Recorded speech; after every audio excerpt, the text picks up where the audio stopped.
It is 1 minute past 7. It is time for us to commence our event today for the Center for Yoga Studies. Ladies and gentlemen, dear colleagues and friends in the audience here at SOAS, as well as in the audience online, it is a really great pleasure to be able to welcome you to an introduction to one of the major events in the history of the exploration of mantras that's taken place so far. It is funded by a synergy grant of the European Research Council. And it is, of course, always a great pleasure to be able to introduce synergy grants because they don't come around that often. And when they do come around, they're massive. They create impact, they provide funding and research opportunities for many people for good chunks of time. And so I'm particularly happy and proud to be able to welcome you today here at our humble Center of Yoga Studies at SOAS. I serve today in the capacity as a chair, but nothing more. I'm standing on the sideline. But it's with some envy and admiration that I look at the project and I see what you have achieved. So Carola Finyan Boruju, thank you so much for making time available to speak to us today, to introduce the project, to help us learn more about mantras. And of course, many of us have long been paying attention to mantras ever since the days of Gonda and Padu and others. They have been featuring in our core syllables, on our reading lists, in our research. So this is great anticipation that I listened to your introduction today, and of course, and equally or more importantly, learn of your findings over the next few years. Today's chair will be Dr. Suzanne Newcomb, who is much closer to the subject. And Suzanne, I'd like you please to take over and introduce our speakers, the project with due care before we then proceed to the talk itself. Thank you. Thank you, Ulrich. Thank you, everyone. It's so exciting to be here. This is such a huge, big deal, this grant. It seems like not so long ago we were here with the two, the Hatha Yoga project and the Aura Yoga project, but actually this grant and this achievement dwarfs those combined. It's almost 10 million euros. The success rate was only 9% for projects in the Synergy pool. So it's such an amazing accomplishment. Well done. It also is really exciting because it's a truly interdisciplinary project that doesn't have a direct financial gain that's really obvious or a direct need. It's really exploratory. And personally, I'm finding this really exciting because like many university educators, I've been preoccupied with generative AI, but it makes us rethink what it is to be human and the experience and persistence. And in the promotional materials, you got the statistics of 4 million people outside of India use mantrams daily. I wonder where you got that from. Maybe you'll tell us later. Or maybe not daily, but I mean, it's a worldwide phenomena that people are attracted to this kind of sound, to the experience in their bodies, but also to the materiality of the objects, of talismans, of printed and textual versions, and the meaning. And so I'm really excited to see what this truly exploratory project comes up with over the next 5 years, is it? 6 years. Fantastic. So just before I hand over, I'll give you just a short outline of how it's going to go. We're going to each hear from each of the main principal investigators for 20 minutes. And then we will have 20 minutes at the end of that for question and answer. And I'm going to start waving something if you go way over time, but otherwise, I'm sure you'll do fine. Our first speaker will be Finyan Garrity, who's going to be based at, no? That was on my list. Who wants to speak first? You're going to speak first. Together, so. You're all doing it together. Okay, they're all going to do it together. And at 7:10, we will start with a general question and answer, and I won't bother you beyond that. Fabulous. Look forward to hearing. Okay. Thanks, Suzanne. Okay. Good evening. What a pleasure, what an honor to be presenting our project at SOAS. Thank you to the Center for Yoga Studies. Thank you so much, Professor Ulrich Pagel, for welcoming us. Thank you so much, Suzanne Newcomb, for moderating this event. And thanks, Jacqueline, for organizing all this from a distance. Special thanks to all the gurus, the Mantra Vidya specialists, the mantra practitioners, who dynamically across the centuries have transmitted and preserved this knowledge. And without their cultural labor, we wouldn't be here today to talk about mantras in London. So I'm going to tell you a little bit about how this project started. And it started from our shared enthusiasm in one big question. How does sound transform reality? How are specific sounds really supposed to perform a transformation upon our bodies, our mind, our shared cosmos? And of course, we thought there's no better way to tackle this question than through mantras. Mantra, as you all know, is an ancient Sanskrit word, but it's spread across many Asian and modern European languages. It denotes an utterance, a sacred formula, a combination of powerful sounds. But beware, there is no single or uncontested definition for what a mantra is. This much we can say, that since their origins some 3,000 years ago from India, mantras have traveled across religious boundaries. They traveled across the Indian Ocean, climbed on and beyond the Himalayan region, and walked along the Silk Road with pilgrims and with traders. They also traveled westwards with global encounters and dynamics of colonialism, diasporas, and global trends like yoga and the wellness industry. We can safely say that 1.5 billion people use mantras today for their rituals, for their meditation, or to solve their problems. And yet mantras have never really been studied for what they truly are, or they are a global phenomenon in their own right.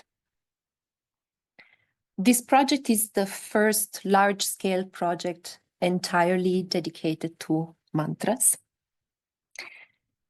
It's not something that one single hero can accomplish in a lifetime. So we are a big team, and we are building up a big team.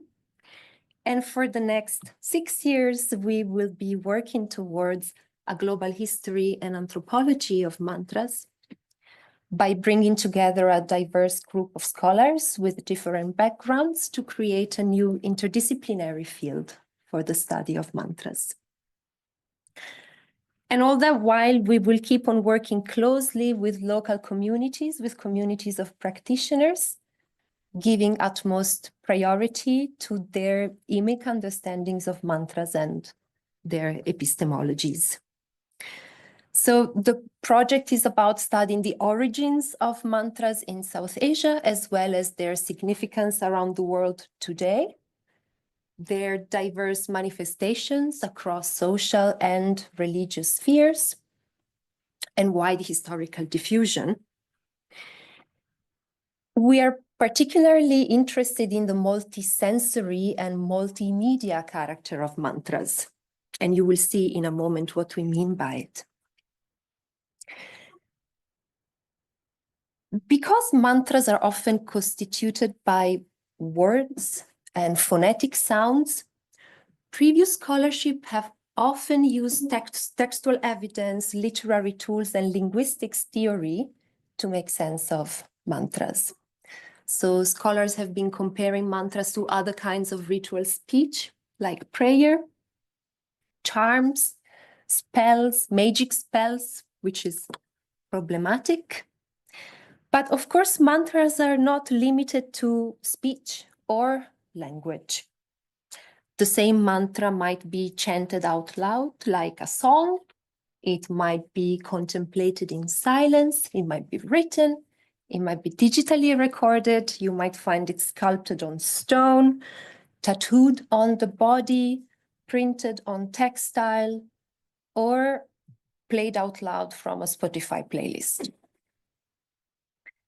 Our research is designed to reflect the multiplicity of formats, media, and materials of mantras. Another feature is that we are interested in mantras used across all walks of life.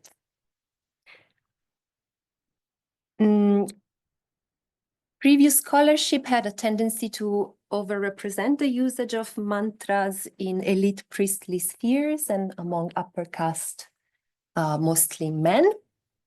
But mantras are used by Dalit ritual specialists, by Adivasi women spirit mediums. They are also used and misused in political rallies on the streets.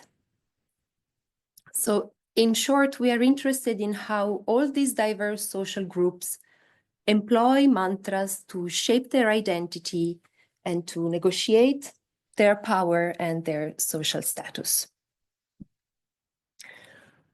All this obviously informs our methodology. So the linguistic frame is too narrow if we want to study mantras as a transcultural and very stratified phenomenon. We would like to reframe the study of mantras completely and rethink the canon and shifting the existing paradigms. And my colleague Borain is going to tell you more about how we intend to do this in practice. Right, so our guiding hypothesis is that a mantra, no matter what material form it takes, it's a medium. A medium that is an efficacious instrument of connection and transformation.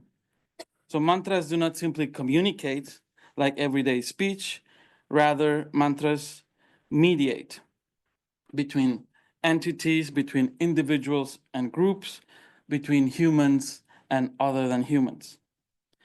Mantras are employed to signal belonging, perform rites, worship deities, used to treat snake bites. We find wealth or love, to guard against viral contagion, and of course, to alleviate stress. Several questions guide our work. First, what are mantras? How do they work? How did they spread across the globe in different media and materials? How do mantra practices shape communities? And what impact do mantras have on identity, knowledge, and power? So to answer these questions, the MANTRAMS project envisages an unprecedented synergy of skills, expertise, and teams. Too often, studies of mantra have been siloed within literary traditions, religions, or area-based research. Bodies of scholarship that rarely communicate with each other. By contrast, our project is radically interdisciplinary. The core trio of PIs will be complemented by specialists in many different regions, languages, religions, and cultures. And we aim to mirror mantra's multimodality, diversity, and diffusion. Imagine our research design as a set of interlocking gears. At the center are the three PIs, each with their specific areas of expertise. And together, the PIs set the agenda and guide the project from beginning to end, collaborating on workshops, research plans, data management, and deliverables. Individually, each PI leads a task force that encompasses multiple research components supported by external collaborators, postdocs, PhDs, and staff. 2 in particular will take charge of specific research components for the duration of the project. Lead researcher Andrea Acri from the École Pratique des Hautes Études in Paris, who is a principal investigator of his own ERC consolidator project, MANTRAM, which stands for Monsoon Asia in the Nexus for the Transfer of Tantra along the Maritime Routes, and senior researcher Gudrun Bühnemann, who is professor at the University of Wisconsin and expert in mantras and art history. Such an ambitious and expansive project demands mixed methodologies. Every member of the project will employ methods meeting the needs of their research and the highest standards of their field of study. Core methods include ethnographic fieldwork, philology, and material culture analysis. We also emphasize cutting-edge methods like sonic ethnography and digital humanities.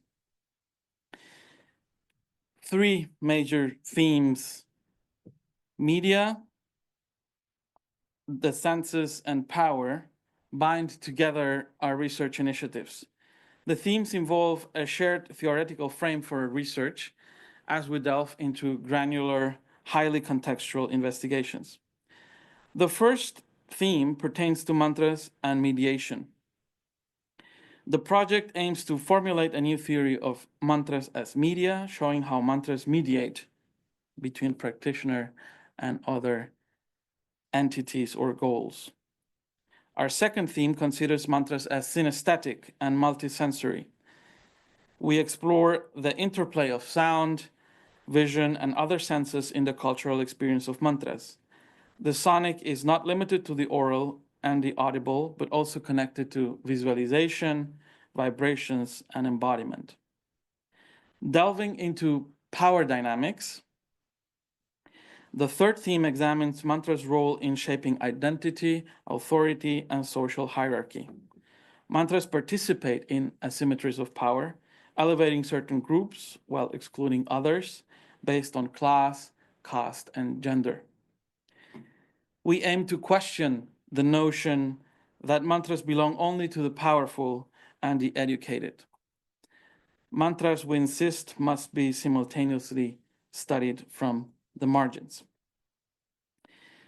These 3 transversal themes are transversal in that they intersect with the full spectrum of our task forces, TF for short, and research components, RC for short.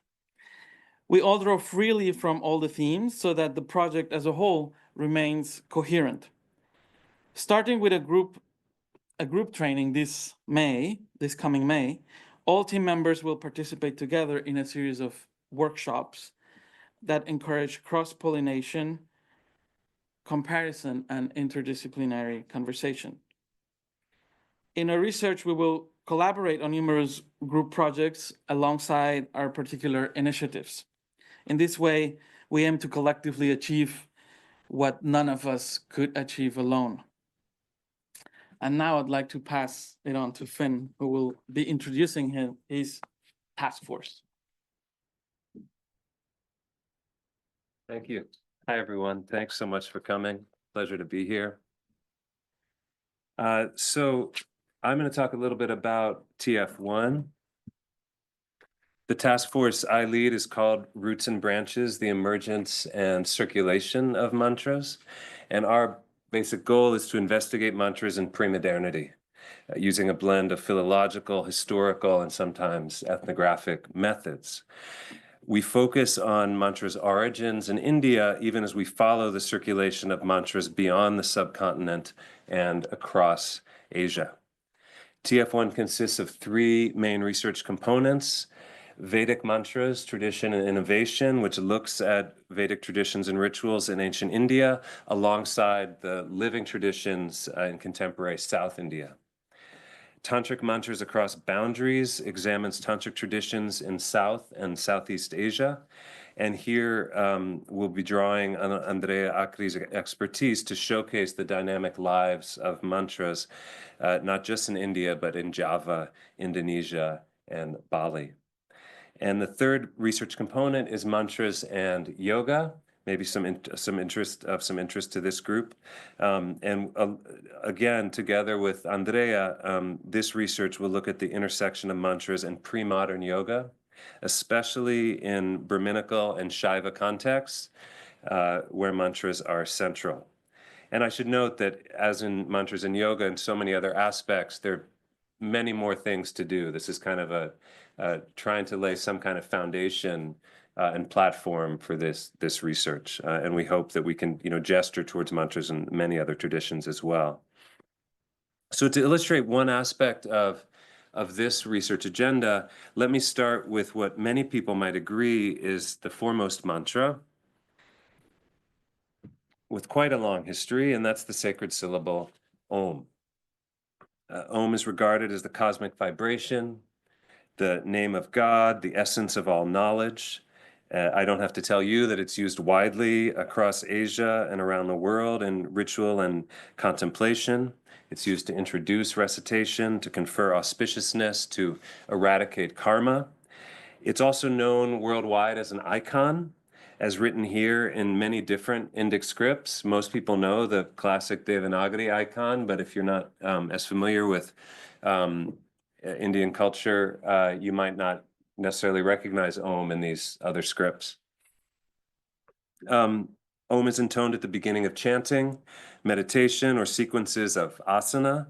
People use it to concentrate the mind, to ground themselves in the present moment, to forge connections in a group, in so many ways. And in this way, in that respect, it really exemplifies what we feel like so many mantras end up doing.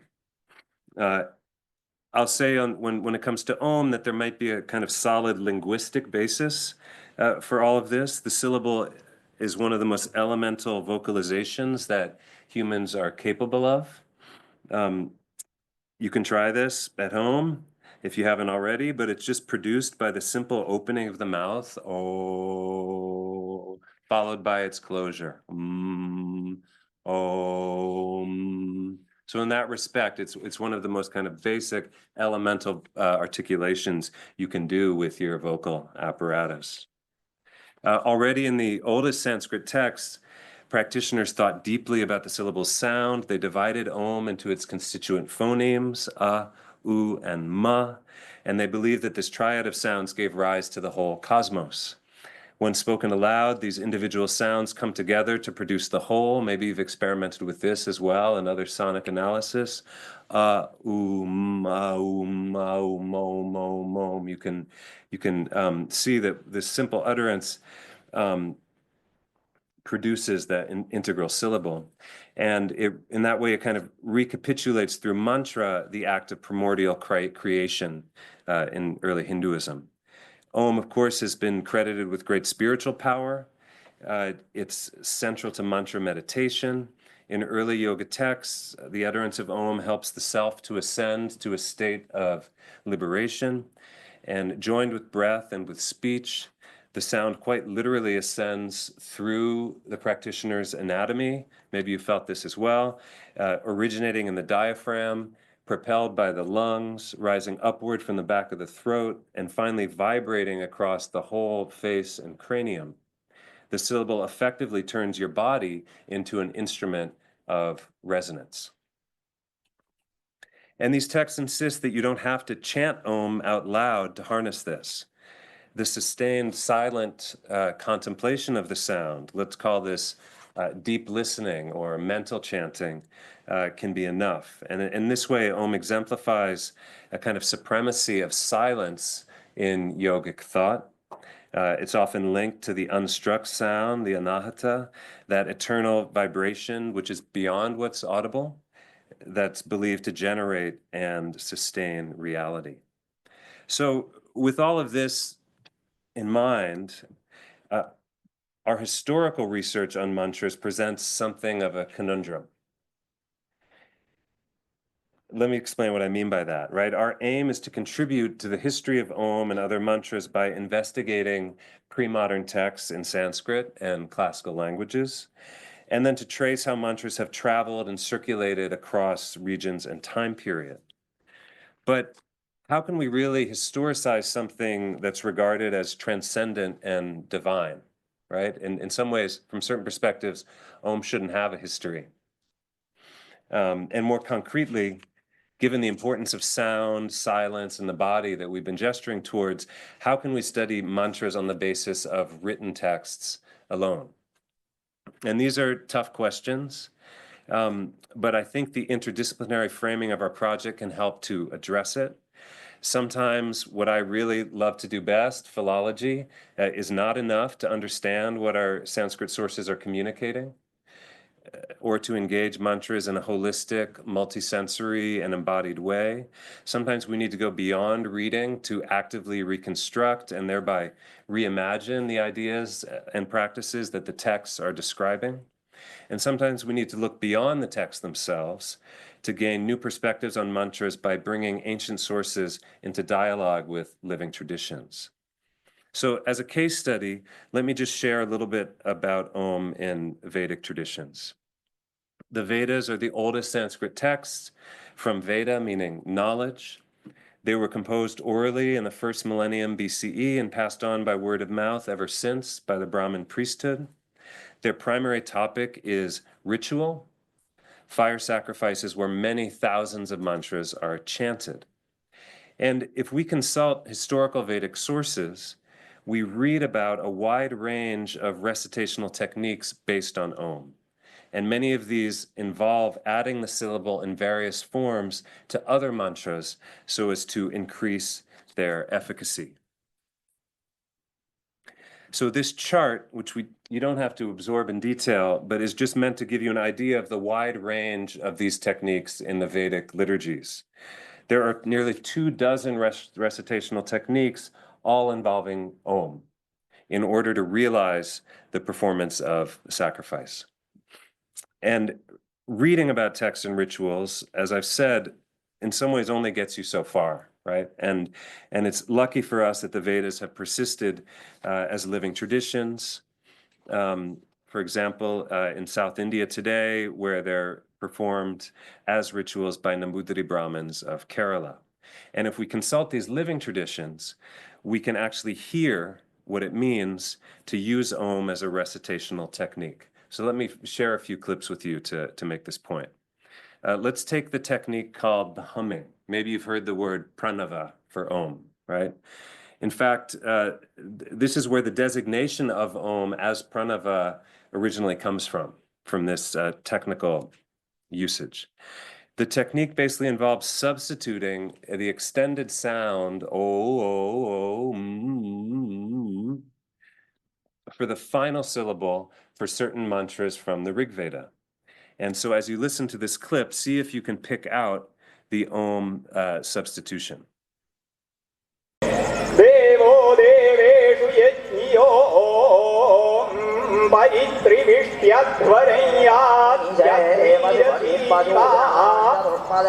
deveshu prayodadho parivajapati ravidagvidhapyanyakramil radhadratnani dasusho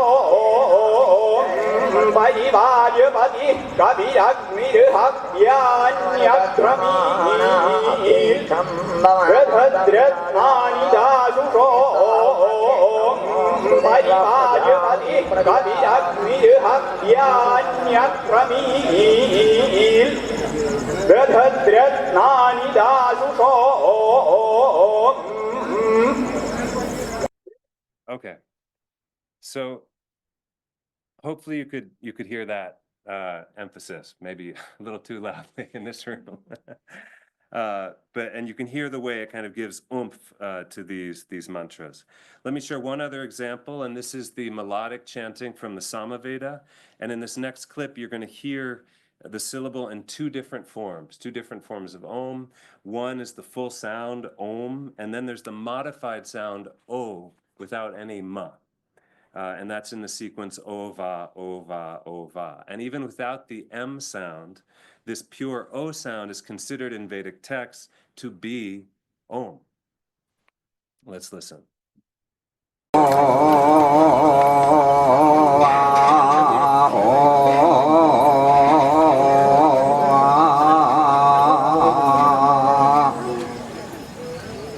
Samudriya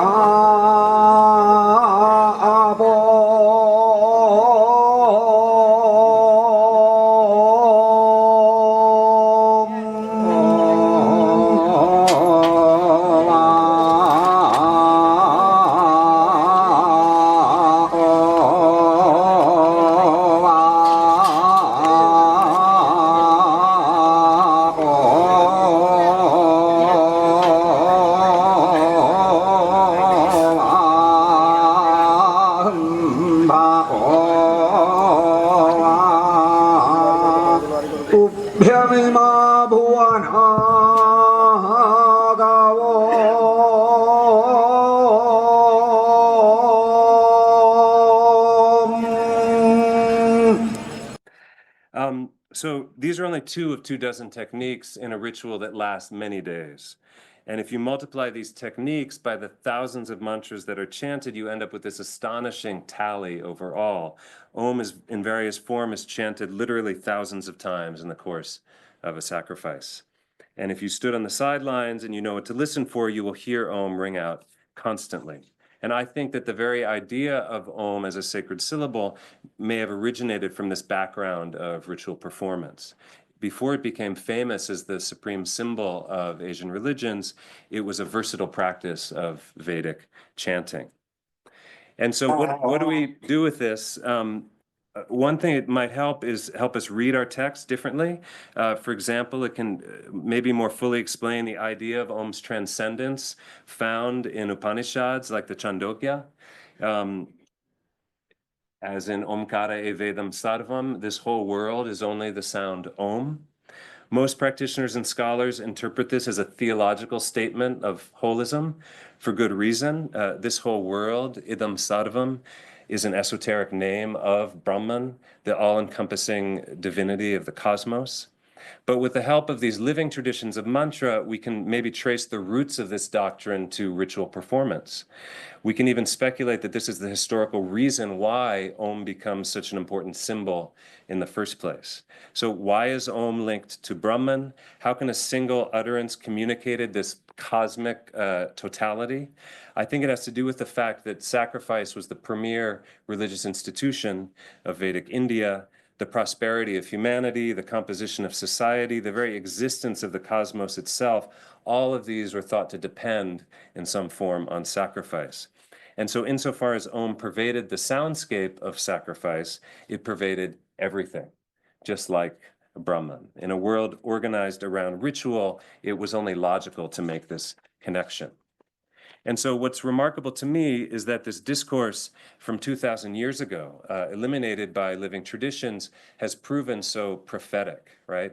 Through the growth and spread of mantras around the globe, it really does seem to be true that this whole world is Om. So let me just pass the mic now to Carola to tell you more about Task Force 2. Thank you. So the task force that I guide is called sonic efficacy.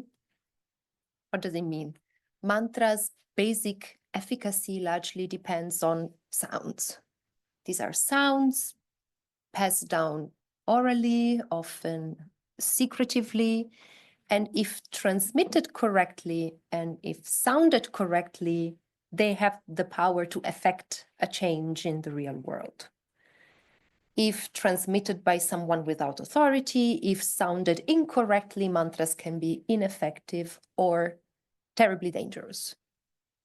So as sound is so central in the way that mantras work, this task force employs research practices, methods, and tools from the anthropology of sound, sound studies, and sensory anthropology, like sonic ethnography and embodied research.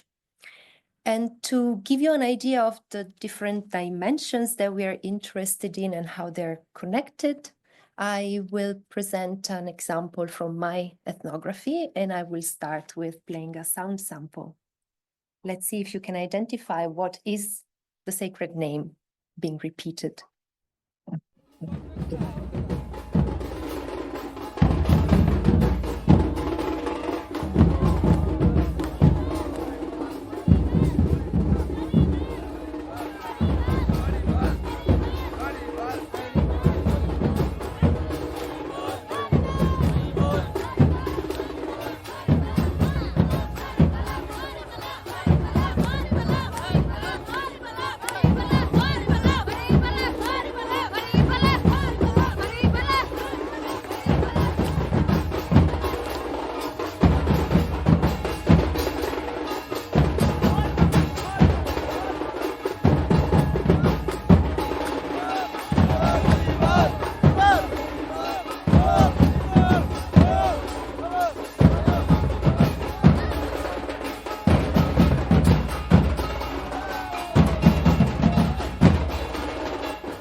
So what you have just listened to is a kirtan of the Motua community, a Dalit social and religious movement that was born some 200 years ago in the southern district of East Bengal, what is now Bangladesh, but today extremely scattered in several states of India, in Bangladesh, and in the Indian Ocean region because of forced migration and displacement.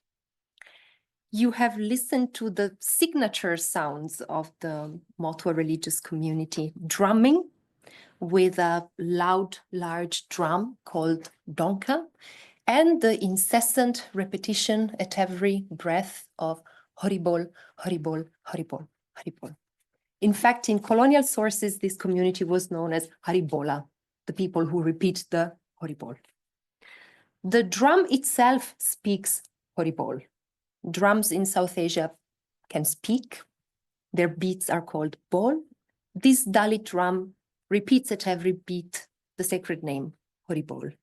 And it is understood as a sonic avatar of the Damburu of Shiva, which repeats Om at every beat. Haribol is a sound that reminds of death. It's the name incessantly repeated while carrying a dead body to the cremation ground. The drum sound is a reminder of death, its materiality, animal skin, the fact that Dalit drummers are hired to perform at funerary rituals. The Motua community reclaimed the sounds of their stigma, sounds of untouchability, and turned them into sounds of pride and distinctiveness. Haribol is a public mantra. It's one and for all.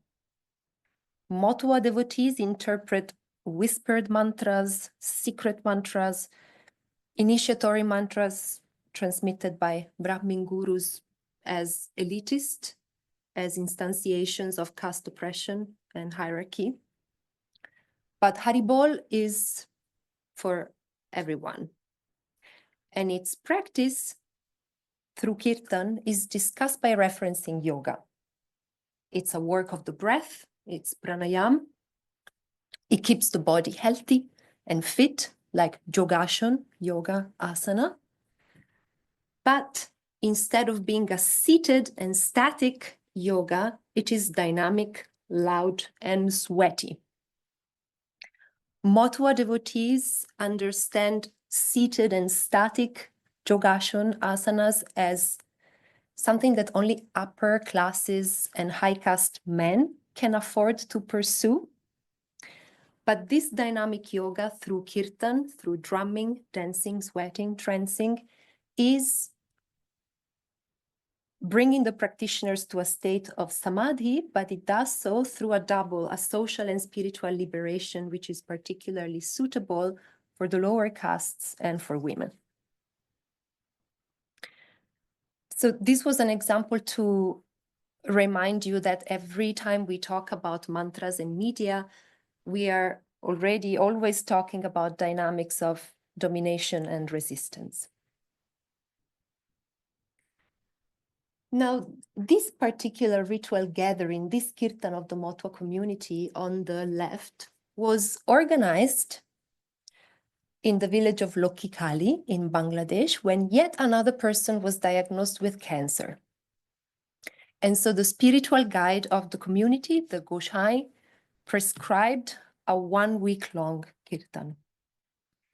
And that's because the sound of Horibol, the sound of the donka drums, are supposed to keep diseases and viruses at bay. They protect the boundaries of both the body and the village. So this case is also to remind us that when we talk about sonic efficacy of mantras, this is often charged with medical efficacy, with therapeutic efficacy. These religious soundscapes coexist and negotiate with different sonic ideologies in the various regions of South Asia where Motwa devotees live. So in the case of southern Bangladesh, in a Muslim majority society, the kirtan of the Motwa community needs to give precedence to majoritarian soundscapes. And so when the azan, when the call to prayer resounds from nearby mosques, kirtan has to stop and stay quiet and resume after some 20 minutes after the end of the prayers to avoid some unpleasant clashes and tensions. And yet many of my Motwa interlocutors in Bangladesh describe their kirtan using the word zikr, a Sufi sonic ritual of remembrance based on the repetition of holy syllables with music. So I hope this helped to bring together some of these dimensions we're looking at in Task Force 2. We have two main objectives. The first one is an anthropology of sonic efficacy in Southern Asia. So what do sacred sounds do to the people who listen? And what do these sounds do to the place where they are played out loud? And to answer these questions, we look at a few different aspects. One of these aspects is music. Where is that mantras intersect the category of sacred music? How are mantras embedded in a sonic ideology that is shared with other ritual genres like kirtan, bhajan, Naam Japa, Zikir, and so on? The dimension of healing, the medical efficacy of mantras. And this is particularly important because many mantra specialists in Asia today are situated in these fuzzy borderlands between religion and traditional medicine. And the dimension of placemaking. So I talked about competing and coexisting religious soundscapes, amplified soundscapes. What does it do in the public sphere? What are the political repercussions? But also, more simply, what happens to a place when you plug in a mantra box, this electronic device that will reproduce recorded mantra sounds? And our second objective is to rethink the canon for the study of mantras, starting from grassroots practices, starting from the practitioners who are supposed to be at the margins of centrally sanctioned religions, and at the perceived geographical margins of the locus of proper, authentic, authoritative mantra practices. So we are interested in the practices of shamans, healers, drummers, performers, exorcists, people who in Eastern India and Bangladesh might be known as Ojha, Gunin, Fokir.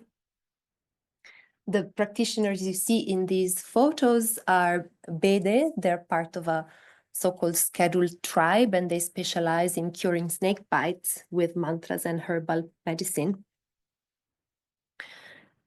These practices have been called invented mantras, folk mantras, vernacular mantras, as if they were kind of a contaminated appendix to what proper mantra is supposed to be.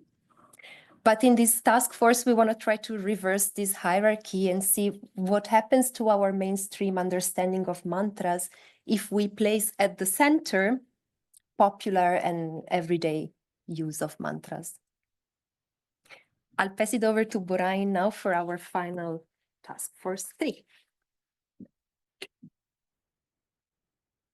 So I oversee the team that investigates the materiality of mantras, exploring how they interact with various media, objects, and visual forms across different contexts. While we just heard that a mantra's basic efficacy lies in its sound, our research focuses on how mantras also manifest in material culture. From amulets and japamalas used in repetition to soundscapes produced by devices like the mantra boxes that we just heard about, as well as their audiovisual circulation historically and more recently in digital spaces and AI-generated content. So task force number 3 specifically examines the public and visual displays of mantras across media, encompassing diverse projects and case studies from different regions in India and beyond. To illustrate some of the approaches, I'll focus on one deity, Ganesha, on whom I've worked extensively in recent years. Ganesha is particularly compelling, and a compelling example because of the many ways his mantras are displayed both materially and digitally.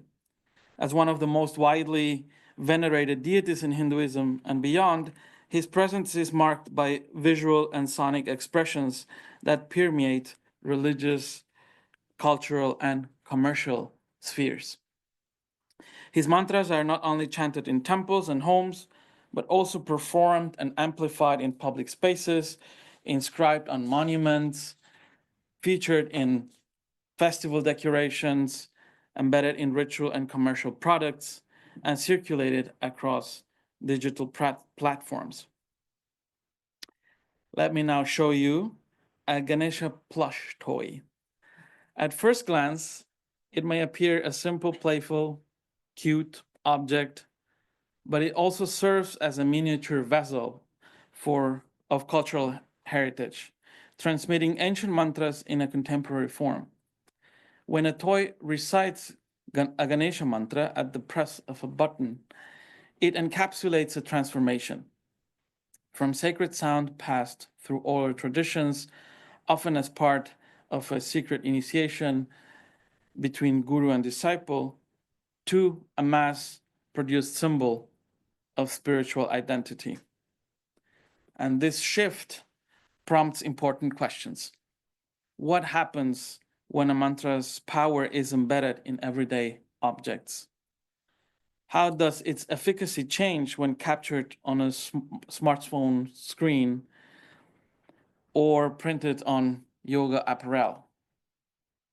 These kind of questions these are the kinds of questions that our task force explores through 3 interconnected research components. So in research component number 6, material mantras in popular Hinduism, we examine how mantras are materialized in popular practice, whether inscribed on temple walls, woven into garments, cast into amulets, or tattooed on the body. These mantras become tangible, visible, and even permanent extensions of the body, transforming sacred utterances into public markers of devotion and identity. We explore how these physical forms negotiate traditional boundaries and function as conduits of both personal faith and collective memory. The digital revolution has profoundly shaped religious practice. Mantras now circulate via websites, meditation apps, social media, AI-generated images, and even virtual reality. So in in research component 7, digital mantras, we explore how mantras meanings and usages shift when shared across global networks, often detached from their original ritual contexts. So who curates and validates the authenticity of digital mantras? How is this authority reconfigured when anyone can produce and disseminate sacred sounds? Research component number 8, visible mantras, investigates mantras that move beyond private or digital realms and become highly visible in public and semi-public spaces, from historical textiles embroidered with sacred syllables to graffiti, temple architecture, tattoos, and political posters. These visual forms not only express devotion, but also mediate social power and cultural identity. We ask, how do such inscriptions assert presence in urban landscapes? And what do they reveal about the communities that adopt them?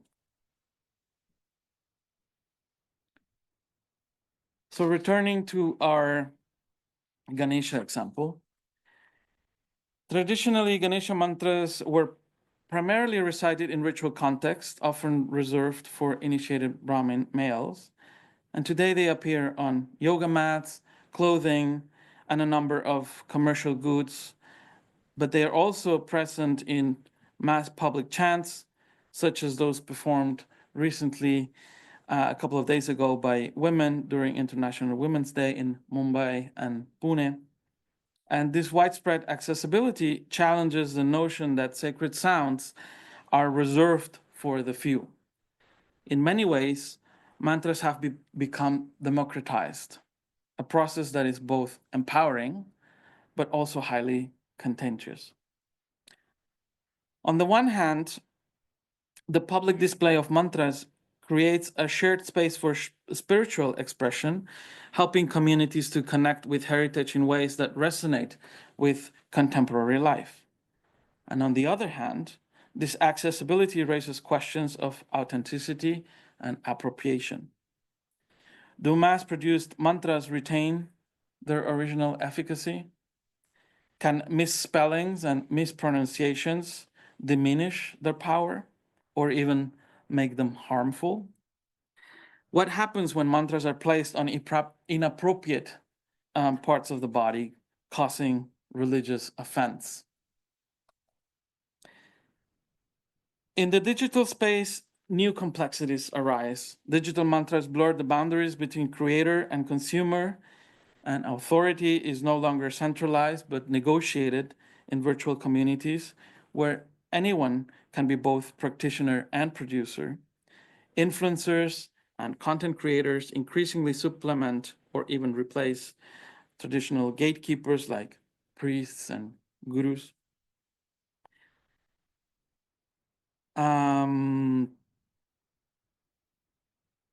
Cultural capital, knowledge, aesthetics, and ritual practices now function as digital currency, shaping spiritual legitimacy online. Visible mantras play a critical role in this evolving landscape. They're not merely inscriptions, they are declarations. Whether on banners, murals, or tattoos, they signify belonging, resistance, and transformation. Through our research, we explore how mantras as visible markers shape identity, negotiate power, and reflect shifting religious and cultural dynamics in an interconnected world.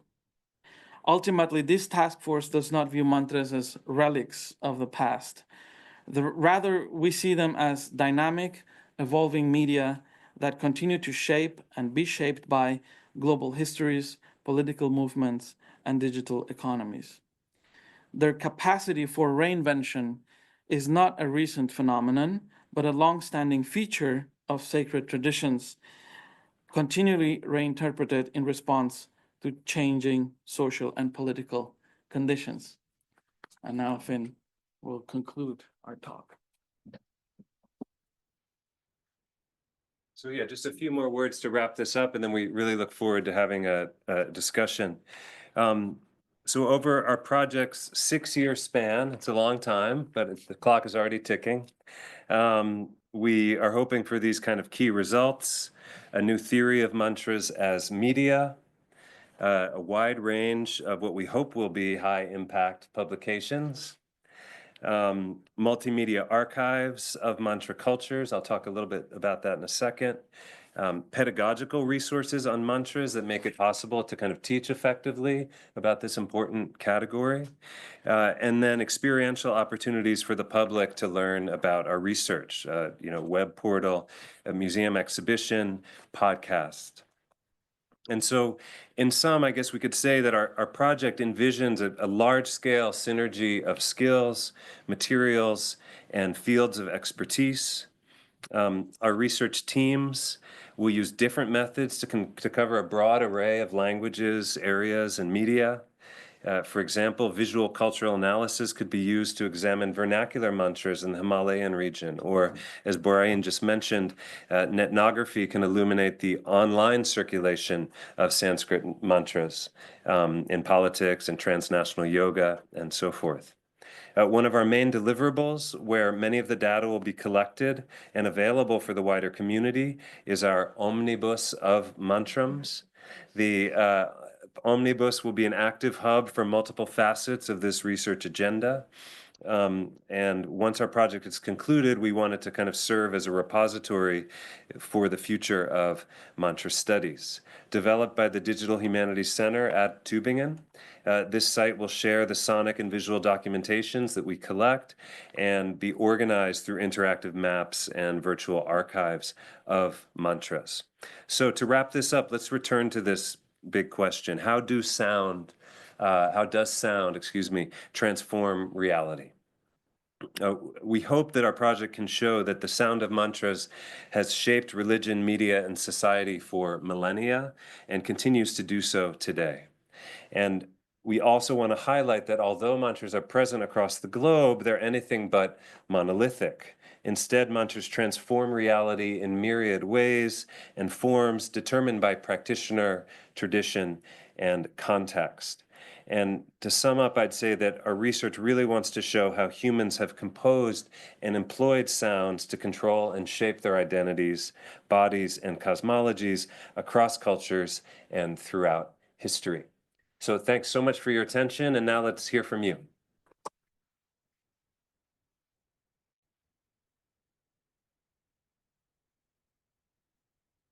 Fabulous team efforts that seamlessly blended all your expertises and kept well within the time. So that bodes well for the next 6 years. I'm sure you'll keep it up every step of the way.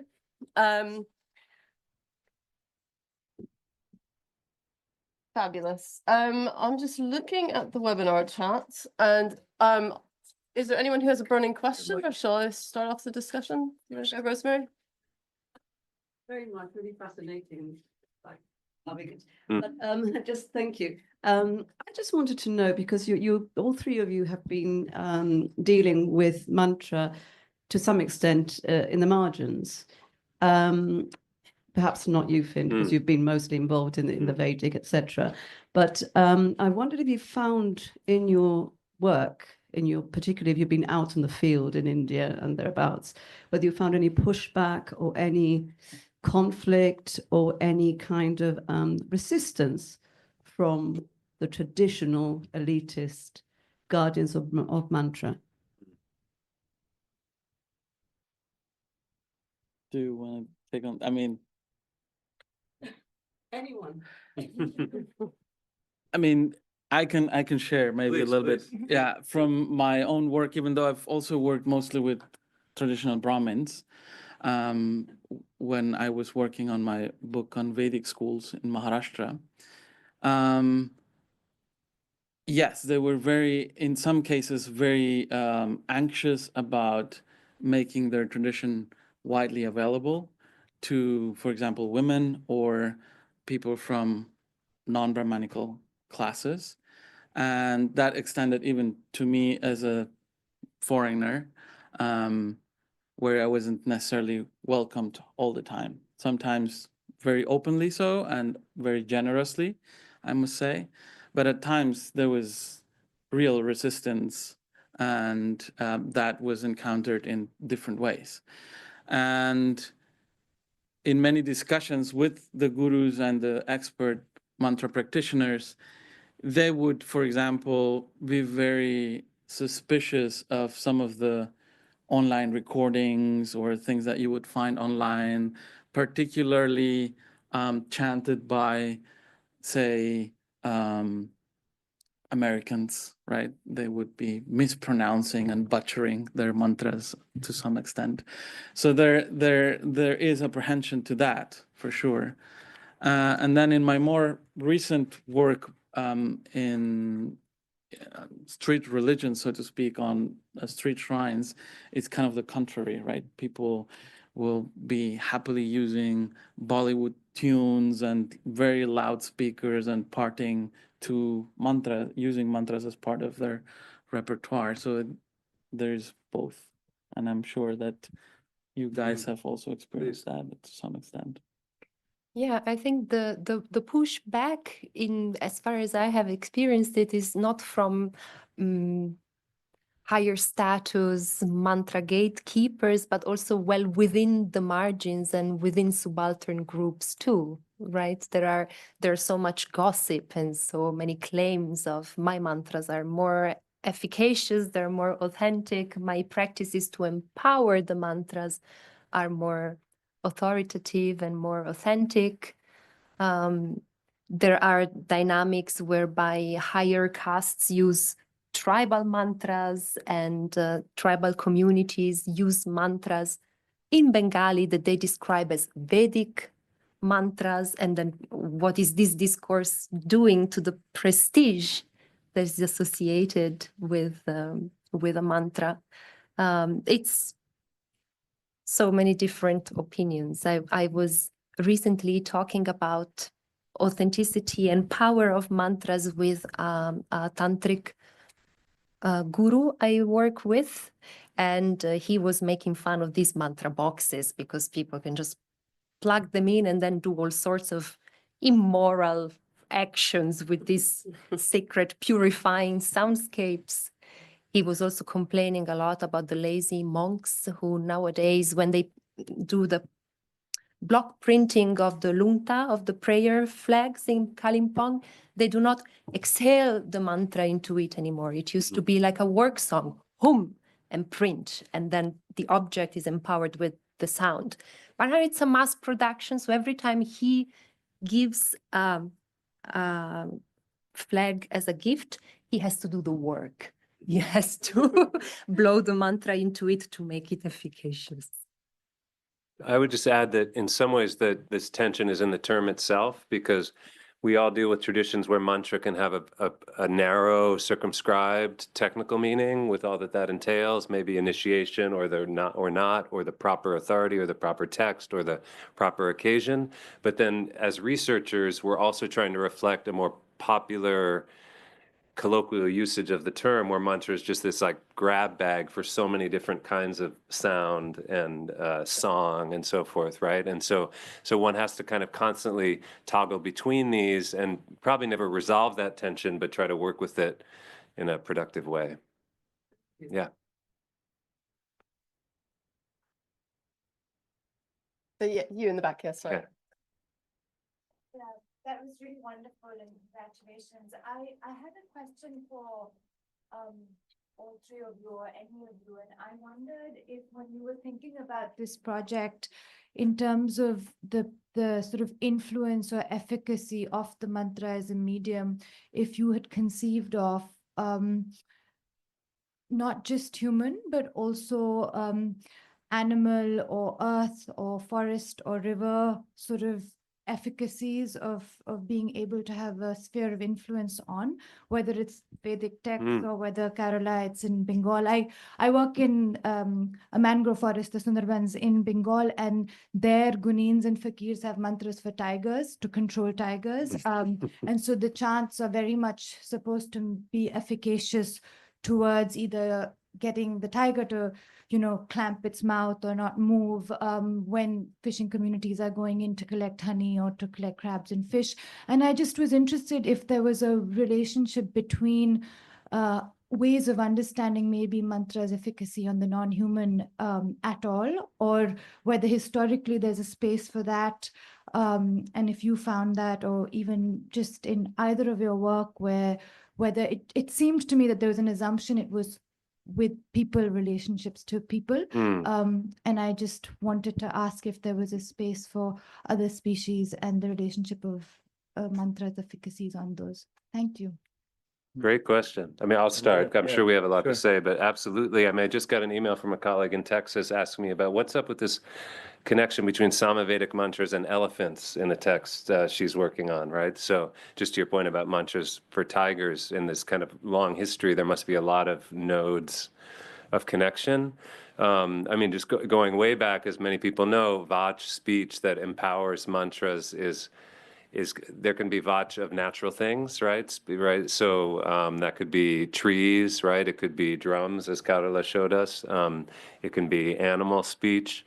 And in fact, the first postdoc on my task force, Barbara Sashkova, her PhD is on animals in the Veda, and she's really actually interested in speech as a kind of category for thinking about humans and other than humans and animals and the sounds that animals make, right? The last thing I'll say is that if in the oldest Vedic text, there's no om evident at all. But the proto-om is the sound that Vach makes when she's in her form as a cosmic cow. So, so you could say, Meghna, that from the beginning, the kind of at the foundation of mantra, even as a category, is not human speech at all. Do you want to? Or Yes, I think it's such a fertile terrain because as fundamentally as vibration that is shared across the cosmos among all beings and all entities that participate in the cosmos, mantra's efficacy has nothing like a human privilege to it in the way it works with the environment and with non-human beings. One of the participants to our workshop, Saskia, an anthropologist of Buddhism and plastic in Mongolia, is working on mantras on Christmas Island that people recite so that they do not accidentally step on crabs. And my Motua participants very often ask me to notice how the stray dogs come to join Kirtan and get really pacified and relaxed attending the Kirtan. And in a new special issue I'm editing called Tantric Futures, we have an article on the Baules of the Sundarban, so ritual specialists that help forest-dependent communities through mantras to make the forest resources safely accessible. Yeah, I don't have that much to add. I mean, as I think it has been clearly stated, that it's really fertile. And I was just, when you asked the question, reminded of some of the Vedic practitioners in what they call rain induction technologies, like really making through their ritual sacrifices produce rain, and they've tried to prove that scientifically, which of course has its interesting approaches. But the point I think that this show is trying to prove it scientifically is that they're absolutely convinced that their mantras have an effect on nature and the way that we sort of coexist with nature, be it animals, but also other elements, right, in nature. So that's, I think, almost a given in most or in many mantra communities, that it's not just about humans, it's about the environment, it's about creating an atmosphere as well. And mantras purify the the soundscapes, the environment, and the air, and all the elements in many cases. Yeah. Fabulous. Before we go on to you, we've got over 70 people online, and we now have a queue of 5 questions online, and then we'll come back to you.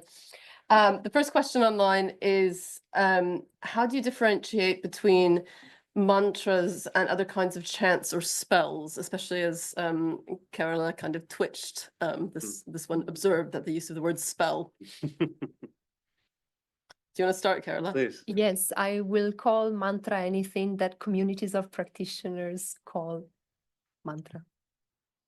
And what's wrong with spell? Is that an outsider term? Or... Yes, Yeah. well, it has an evolutionary connotation to it that I don't particularly like. It's kind of a primitive practice. Kind of a primitive practice. Right. Anyone else want to? I'd love to tackle that. Well, because as I've just moved to Oxford, to be remiss if I didn't mention Harry Potter tonight, right? No, but it's totally conceding Carola's point about the discourse around magic and primitivism and all that. There's also kind of another way of looking at it, and kind of a, let's call it a more kind of linguistics and semiotics. It aspires to kind of explain what these sounds are doing and how they accomplish that. And so I often think when I haven't read Harry Potter, but when I've watched the movies, all the spells are in a language that's other than everyday language, right? They tend to be in Latin, or there's some kind of distortion of that. So I mean, I'm being a little bit cute here, but the point I'm trying to make is that there are points of contact and parallels that are also worth pointing out, right? They're patterns across languages that make certain kinds of speech acts, right, potent, and often that's because they're different than your mother tongue or what you say every day. So, so we can debate, the validity, but I totally agree that you have to lead, I think, with what communities, practitioners, and texts call them, and then maybe kind of play with those ideas to illuminate other areas and bring other colleagues into the conversation. And I'll just add that in many places in South Asia, the category of mantra, tantra is sometimes pejorative. It's not always, this high elevated transcendental pursuit for moksha or whatever. Sometimes it's used as this black magic, right? And it's used as a label to, basically reject some practitioners or some practices, and has this kind of pejorative connotation, just like spells or magic may have also in the West. And of course, there's a question of how that happened, and the role of colonialism also as well in that, and sort of the elites looking down to popular practices and whatnot. But even the term mantra is not necessarily a neutral or positive term also in South Asia, and something that we, I think, need to account for as well. I just wanted to reiterate that there is no single thing that we can refer to as mantra. And it really depends on tradition, it depends on region, it depends on historical period. And so if for some ritual traditions of mantras, it makes sense to invoke speech act theory and performative utterances, for other traditions, it makes more sense to, to quote the tantric guru I work with, to talk about massage and acupressure. That's what mantras do to the body, right? Beach mantras in the body. So it really depends. Fascinating. And your question? Do I speak into this? Yes. I was thinking that it might be helpful to invent a phrase or verb called to mantra. What do you think about that? Because I was thinking about what you were saying about the performance of a mantra being really important. There's some traditions, some areas of mantra users, they'll consider the sound has to be exactly right, the vibration, the body experience. So in that way, it's a verb, it's a doing. rather than the meaning of the words. It might be semantic, might refer to a myth, but the actual experience that is occurring in the human being doing it. I mean, if we're going to talk about words, yeah, maybe it's worth pausing and reminding ourselves that mantra itself is kind of an instrumental word. The suffix tra applies to the root man, which means to think. So as people have pointed out, although mantras are often rooted in sound and language, etymologically they mean an instrument of thinking, if you from that point of view. So in some ways that kind of emphasizes the point you're making, right? That there's a process that's encoded in the term itself, right? So I mean, I think we all would have no problem with that idea, right? And in some ways, you're bringing out what we hope is the kind of generative aspect of the hypothesis that it's just not a thing. It's mediating. It's doing something. It's acting, right? But the acting, the doing is within the organism doing it. Rather than it being positing a proposition. I see. Right. There is the event occurring, which is the event that's desired or needed. Yeah. Good question. Well, we could check in a couple of years. It's a challenge. Anyone else want to jump in? I was just reminded of your introduction to the ethnography of Tantra, where you use that for Tantra and Tantra King, right? As a very useful way of thinking about, in this case, Tantra, but I think we could say something very similar about mantra, right? As a, just echoing what Finn just said. However, I would also like to kind of look at mantras as objects, right? So that's kind of the materiality that I play with. And of course, you could also make the same claim for objects they're never isolated things, that they're always also relational, right? And there's also always a part of interaction and mediation. However, I'm also interested in the stuff, right? What does stuff do? What do mantra boxes that repeat themselves have? What kind of agency? So yes, but also. I'll move on to an online question and then look again in the audience. Our second question online is someone's very interested in the project's decentering of elite privileges from Brahminical and Sanskrit traditions, and was wondering if you could elaborate a bit more about how this might exceed documenting and ethnographic evidencing of these kind of decentering practices. What else do you plan to do besides just documenting? Can I take it first? Please. Okay. I think something I'm personally very interested in how we would like to translate our commitment to epistemic justice into practice is within the field of digital humanities, by working together with communities to try to find ways to reflect in digital archives what are the local protocols of knowledge accessibility. So one of our biggest challenges is to work with traditions that are often secret, or they are advertised as secret, or are restricted to people who receive certain kinds of initiation based on their spiritual progression, or based on their caste, or based on their gender, etc., etc. So what we can do ethnographically, working closely with our research participants, is to find ways to challenge, can I say this out loud? The ERC regulations of open access, whereby all of our science needs to be open, all and sundry, and completely disclosed, and find ways to make digital archives completely respectful of indigenous and traditional knowledge protocols of accessibility.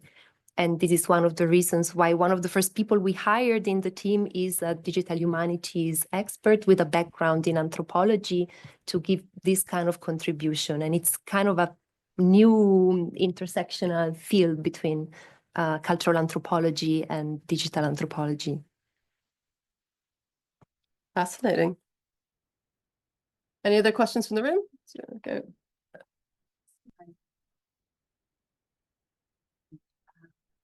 First of all, I wanted to say it's amazing. I never thought I will ever going to live that long to see such research.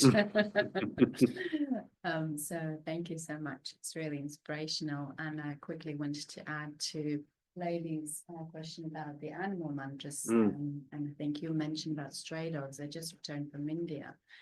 And I found myself surrounded by the stray dogs, like 10 or 12 dogs during the early morning. I wanted to go for a walk. And what I did, the first thing, I mean, I didn't have anything. I didn't have a stick or anything. So I recited mantra, one of the gods, which governs the animals, and the dogs stepped away. So it's evidence. So yeah, it is amazing how animals react to that. But my question was, to you, to Sal, sorry, I forgot your name. Carola. Carola. You mentioned about the 2 points you brought about authorizing, who authorized mantras. Is that what you said? Yeah. So are you referring to like guru and student relationship where actually, you know, the mantras are chanted by somebody who actually knows how to pronounce them and properly chant, so they don't cause harm, so the reverse effects of the mantra, because I know that's very, very important. Is that what you meant? Yes, but not only. So in contemporary tantric lineages in Bengal, which is what I'm most familiar with, the practice of a mantra to be transmitted needs to be at matching with the level of yogic training. So spiritual progression is divided in layers and stages, right? In ascendance steps, like Stul, Proborto, Shadok, Shiddo, or every tradition has its different levels. And for someone who is at a lower level to be given and to be practicing a mantra that is supposed to be for a more advanced spiritual practice can be extremely detrimental to one's mental health and well-being. So there are also practices, if someone gives you a mantra without being an authorized transmitter of that mantra, there are rituals to give it back.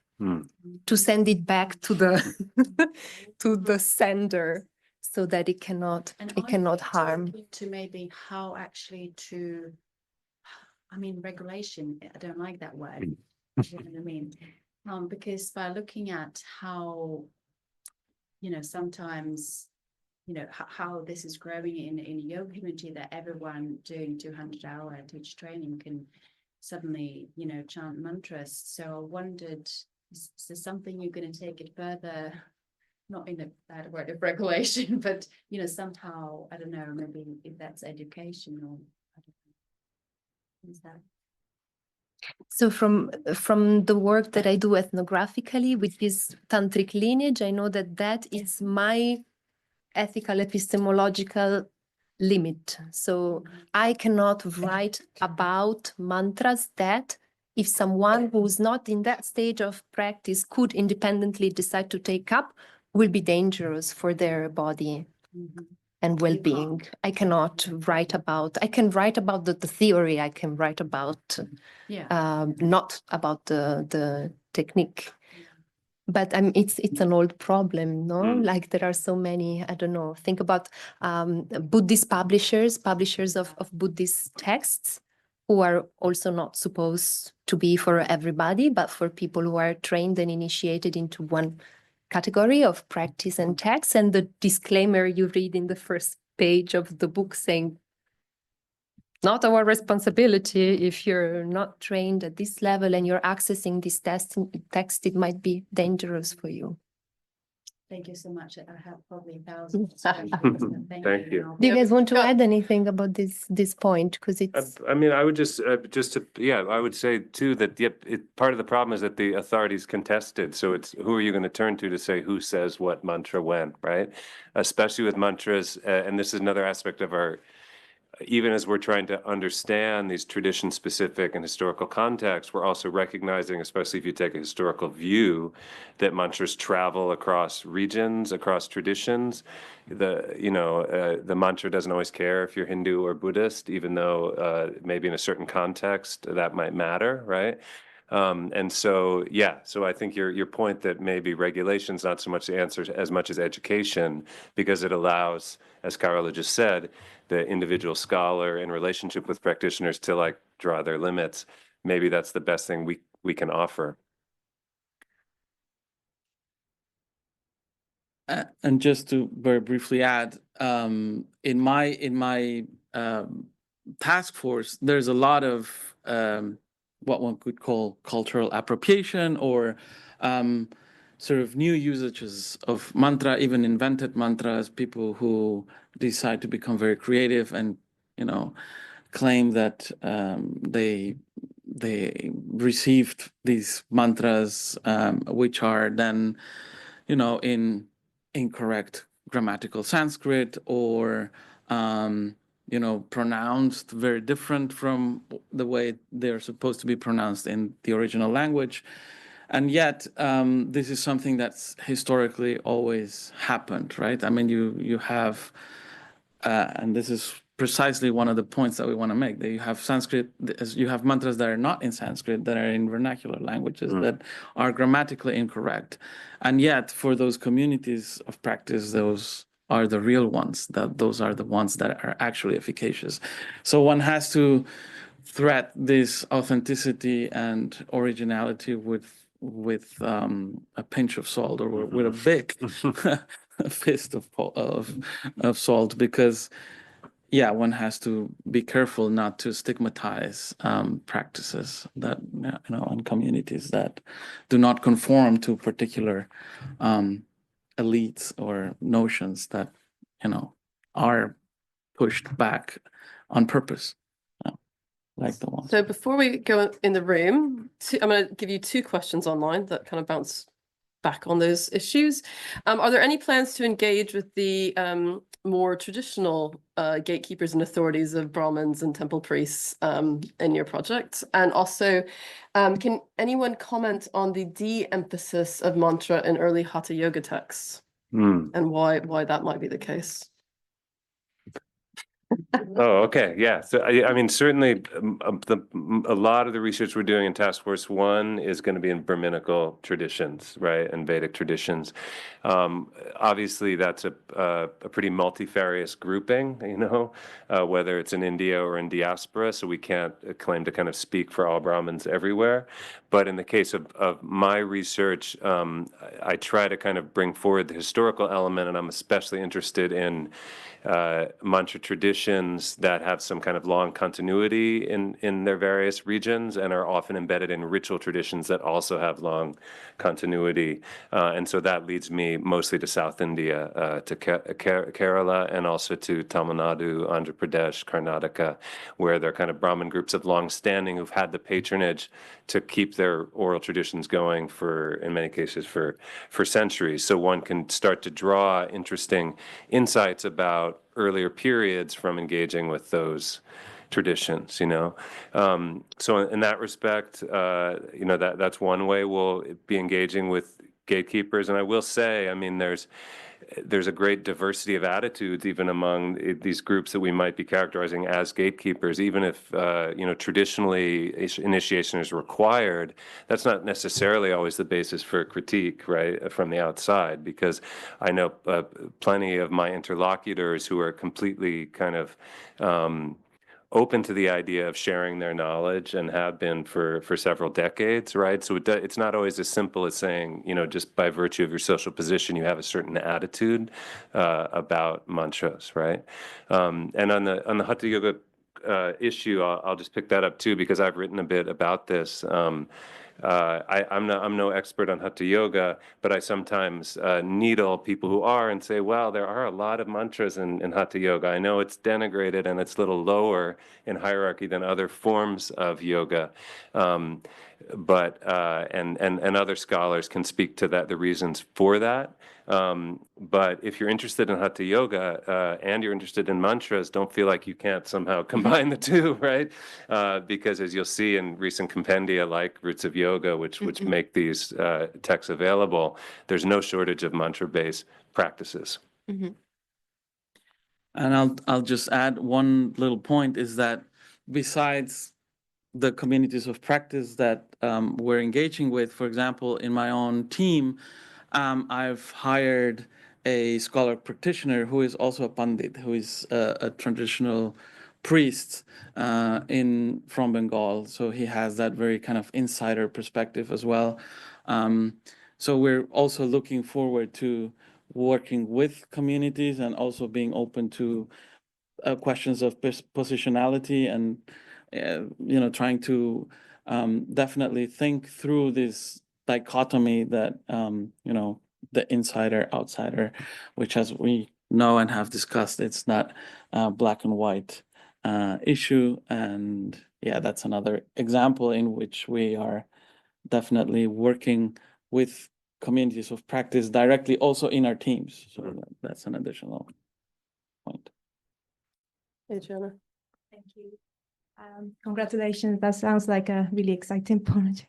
My focus is on altered states of consciousness, and precisely because mantra in some texts perhaps is one of the easiest methodologies to enter or attain these altered states of consciousness. I was wondering if you are going to consider the experience. Are you going to see it in, I don't know, the effects or the background of the experience itself? Short answer is yes, I think. Does anyone want to speak to that? I mean, yeah, I get one way into that. I often am, by my own research, more interested in the mantras themselves or leading with that question. But that doesn't mean it precludes the experience, the phenomenology, the aesthetics of mantras, right?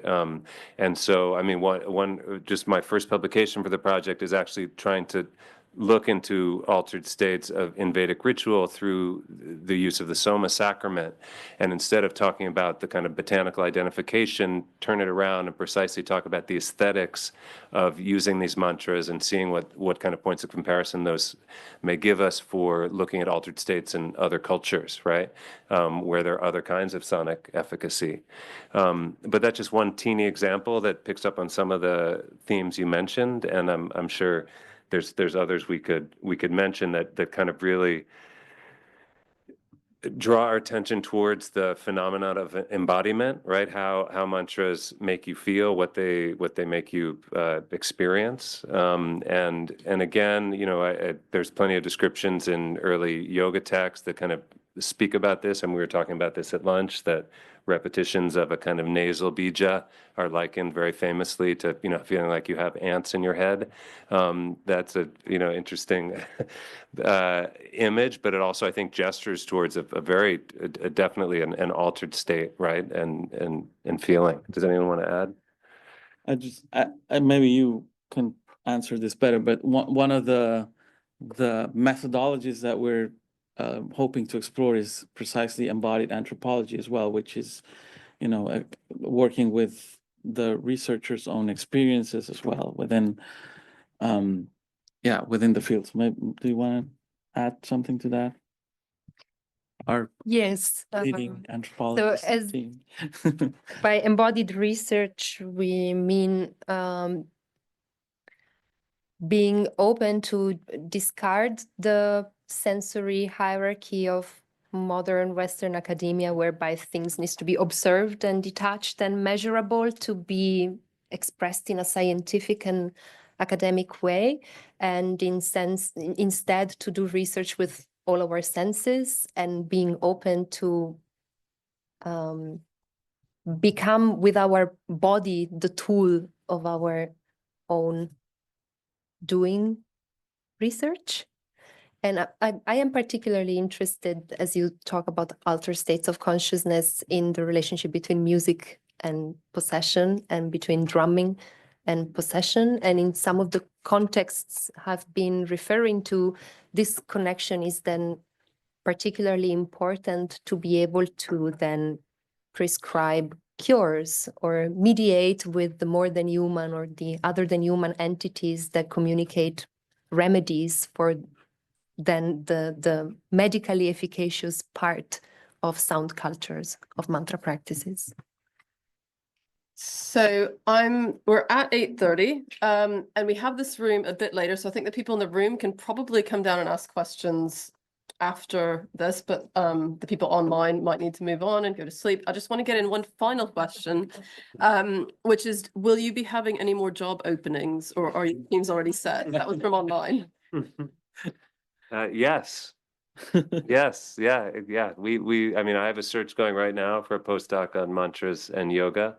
But I mean, you know, the resources are limited, but and to some extent our teams are starting to be assembled, but we're still also filling out positions. So where stay should tuned. people look to stay tuned? Well, so they can look at we're working on a kind of project wide website. The URL is not active yet, but at our respective institutions, if you just search for Mantrams and Oxford or Mantrams and Tübingen or Mantras and Vienna, you'll see the latest postings that might be available. And in any of our Mantrams websites, we have all the job opportunities normally, and I'm about to advertise 4 postdoc positions. So there you go. get in touch.